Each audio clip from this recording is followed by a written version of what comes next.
sekarang setelah kita mengetahui fisiologi seperti itu, tapi ada bayi-bayi yang tidak mendapatkan cukup ASI, bagaimana kita bisa mengetahui bahwa bayi ini cukup atau tidak cukup?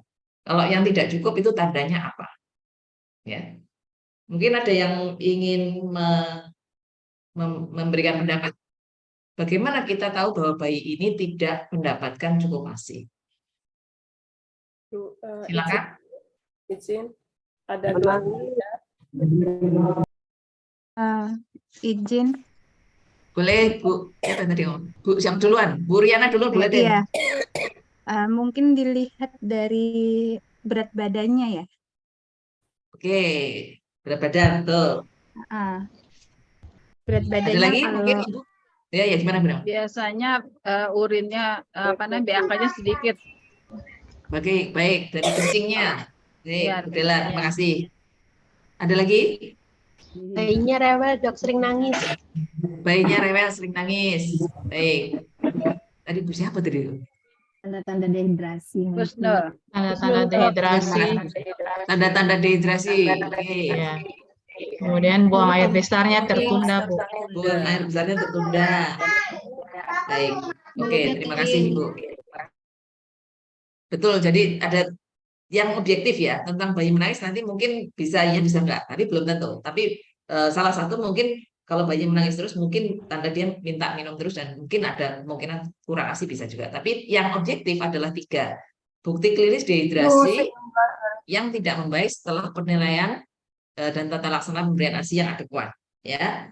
Nah, dehidrasi ini dengan tanda kencing, tadi ya kencing ya, dipantau kencingnya yang kurang ya, atau mulutnya kering. Bisa kita rabat, mungkin kalau kita pernah melakukan masukkan jari untuk merangsang refleks untuk sakingnya, terasa kalau bibirnya itu kering ya. Kemudian lesu, turgor kulit atau elastisitas kulit yang menurun ya.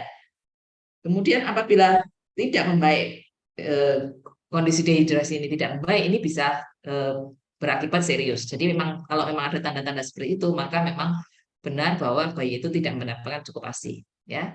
Tanda kencing yang kurang, kemudian anaknya mulutnya kering, kemudian lesu, letargi atau lemes ya, itu memang hati-hati bisa risiko dehidrasi. Yang kedua tentang tadi berat badan, betul. Penurunan berat badan lebih dari 10% terutama pada hari kelima atau 120 jam, dan penurunan berat badan lebih dari persenti ke-75 sesuai berat badan grafik berat badan per umur ya. Jadi kalau kita setiap hari mengukur berat badan bayi, tiap pagi diukur lagi tiap pagi, dan kita menemukan bahwa berat badannya lebih dari 10%, maka kita waspada bahwa bayi itu tidak mendapat cukup asupan atau ASI. Yang ketiga, buang air besarnya tertunda. Betul, kurang dari 3 kali pada hari keempat, atau tertunda dari mekonium ke tinja yang coklat atau hijau atau menuju ke kuning ya. Buang air besar itu sebagai indikator ASI yang asupannya juga belum mencukupi. Jadi 3, dehidrasi, berat badan, dehidrasi dengan tanda kencing terutama ya, berat badan dan buang air besar. Itu indikator yang objektif. Maka tadi saya sebutkan bahwa ibu perlu mengamati banyaknya kencing dan BAB yang keluar setelah pulang dari rumah sakit ya.